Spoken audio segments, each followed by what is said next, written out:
So, you are considering buying a co-op? Maybe it's due to its incredibly attractive entry price point to live in the middle of New York City, or the fact that you have so many choices. But before you hit that button to submit an offer, here are my top 7 red flags to consider before diving deep into any co-op home purchases in New York City. You have been warned. These red flags are in no particular order, and by no means are they exhaustive. These opinions are my own personal viewpoint, as I've learned working in the industry for so long. This is for entertainment purposes only. Always consult a licensed professional before engaging in any transactions. Now that we got that out of the way, number 1, high monthly maintenance. You are looking at listings online and you are super excited because you just saw a golden goose of a beautiful unit, fully renovated home for a steal. It's like 50% below other similar sized homes in the market. Well folks, I'm sorry to tell you, it's probably too good to be true. One of the first red flags you can see early on is the higher than average monthly maintenance you have to pay on the home. The maintenance usually includes the real estate taxes and any underlying mortgage on the building.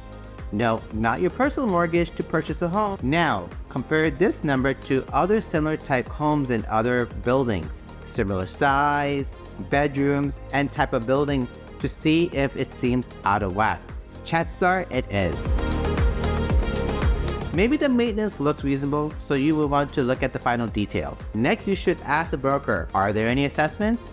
An assessment is an additional cost you have to pay on top of the monthly maintenance for the upkeep of the building. Assessments are common, especially in older buildings where they may have larger capital improvements like replacing the elevator or upgrading the lobby. What's not common is if the amount is unusually high or if they use the term ongoing. If you hear that word, run. It means that the co-op is poorly managed and needs all owners, aka shareholders, to continue to pay indefinitely additional costs to run the building's operation. Side note, I've listened to an audiobook and the author said not to use complicated words when creating YouTube videos in order to get more viewership, but honestly I couldn't find another one that best explains this next point. So instead, here are some other similar words when used in combination might make more sense. Egregious, gross, outrageous, notorious, shocking, and that is what this point is all about. Let's say you're excited about this new property that you want to jump in on. It's well priced, has reasonable maintenance payments, and there are no assessments. You put in an offer, and then all of a sudden your world is turned upside down.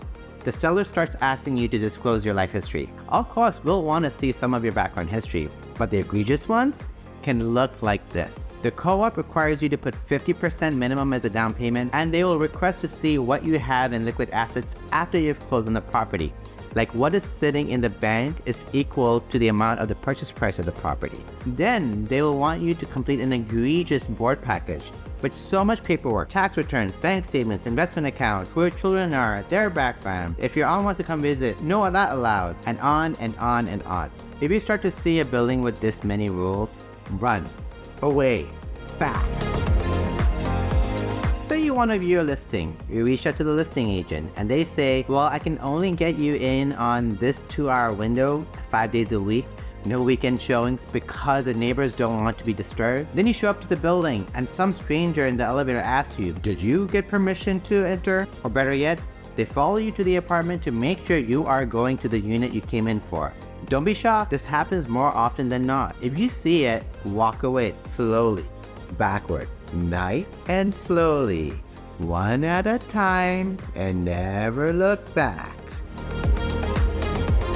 You are targeting a listing you absolutely love and want to get into. Before committing to it, quickly look at past listings and see how many actually sold versus how many units got board rejections or never sold in the building. This could be a red flag.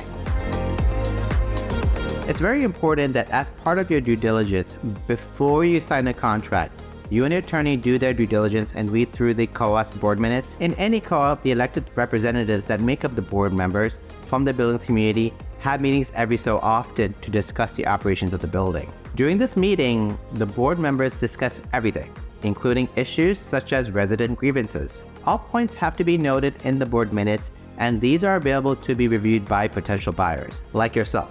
Save yourself from buying into a dud and review the board minutes for any unusual issues and see if there's a pattern happen, such as consistent water damage in the building or pending litigation, and so on.